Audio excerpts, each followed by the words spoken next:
Welcome to my channel Kaustubham. ఆ రోజులలో స్వచ్ఛంగా ఉండే నా నవ్వు ఇప్పుడు లేదే అని విచారిస్తున్నాను. కొన్నిసార్లు నీ జీవితంలోని కొన్ని సంఘటనలు నీ జ్ఞాపకములుగా మిగిలే వరకు వాటి విలువ నీకు అర్థము కాదు. నిరాశావాదిగా గాలిని గురించి ఫిర్యాదు చేస్తాడు. ఆశావాది అది మారాలని ఆశిస్తాడు. వాస్తవంగా ఆలోచించేవాడు తెరసాపను గాలికి అనుగుణంగా సర్దుబాటు చేస్తాడు. మీరు దానిని ఊహించగలిగితే దానిని సాధించగలరు. మీరు కలలు కన్నట్లయితే దానిని పొందగలరు. కృతజ్ఞతగా భావించి దానిని చేయకపోవటం అంటే బహుమతిని ఇవ్వడానికి తెచ్చి ఇవ్వకపోవటము లాంటిది. కృతజ్ఞత అనేది సాధారణ రోజులను పండుగ రోజులుగా మార్చగలదు.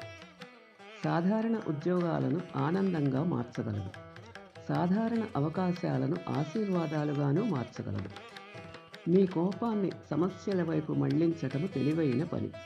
వ్యక్తులపై కాదు, సమాధానాలపై మీ శక్తిని కేంద్రీకరించడానికి సాకులు వెతకవద్దు. మామూలు ఉపాధ్యాయుడు సాధారణముగా వివరిస్తాడు. ఉన్నత ఉపాధ్యాయుడు ప్రదర్శించి వివరిస్తాడు. గొప్ప గురువు స్ఫూర్తినిచ్చేలాగా వివరిస్తాడు. మెచ్చుకోవడము అయినా అసూయ పడకపోవటము, అనుసరించడము కానీ అనుకరించకపోవడము, ప్రశంసించడము కానీ పొగడకపోవటము, నడిపించటము కానీ తారుమారు చేయకపోవటము వంటివి నేర్చుకొని కలిగి ఉన్నవాడు ధన్యుడు సుమా.